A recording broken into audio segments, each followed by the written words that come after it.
awo embeera gye nnimu nnungi. Eddwaliro bakoze omulimu mulungi nnyo.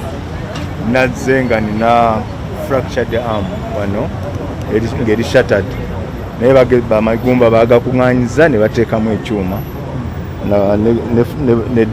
essasa eddala eryabadde muno nalyo ne balijjamu.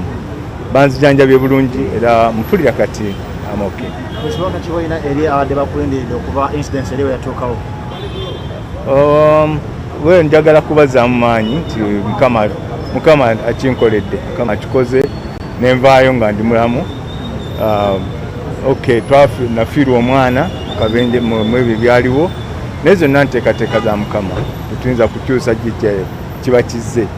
Naye njagala kwebaza bannayuganda okuviira ddala ku mukulembeze w'eggwanga omukwano gwe bandaze, kubanga amasimu ndowooza ne messages byo biyitiridde obungi, naye ebyo byonna nga biraga mukwano. Njagala nnyo okubebaza.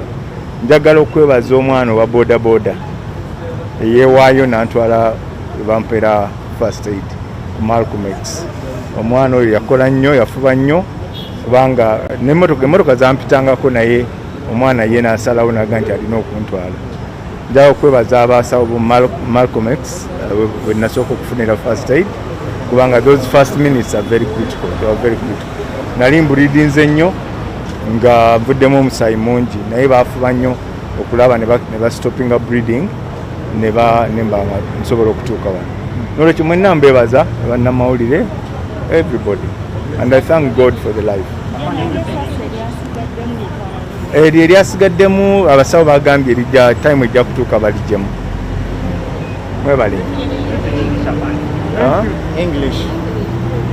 Well, the message I can say, what I can say is that I'm much better now, thanks to the medical team here. They've done everything they could, and they've been able to patch up my left arm, which had been shattered, and now I'm okay. They removed one bullet from the right hand, and they have said now I can go home and do the treatment.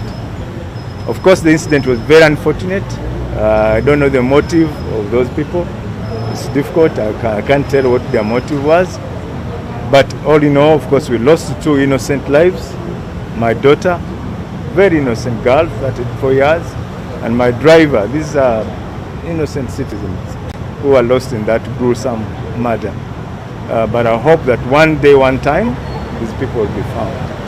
I want to give thanks to, first of all, as I said, the medical team here, Mediplan, for how they received me and how they have handled me all the time.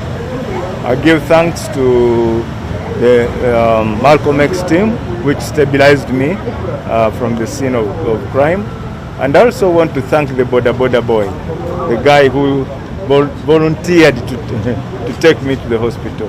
Because he even reached the level of saying, if you don't jump on it, I'll force you to get on the Boda.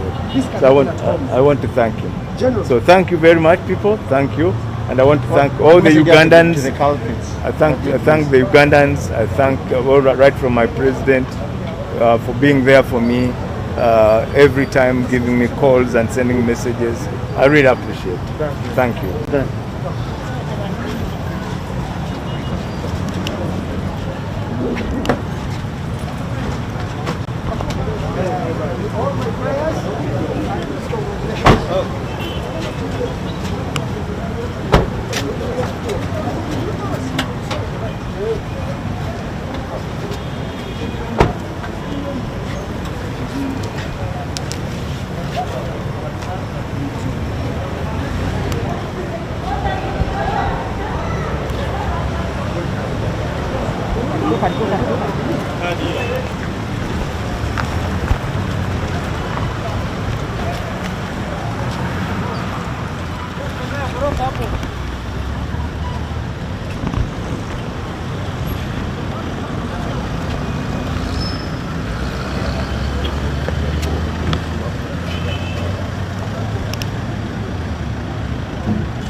Sekwa do mukazi amuvaako emabega badde avuga sipasi ne mugamba ajja kukwakira abantu babadde bonna ne basaasana ne bakuba emisinde abakuba amasasi badde ku bodaboda zino bodaboda badde yetimbye omujozi gwa seefu boda bonna abadde seefu boda zibadde boda boda emu baddeko babiri abakutte mundu n'avuga nga bali kuzibokisa bajaji nga bagitimbye obufeere mabega namba buli tugiraba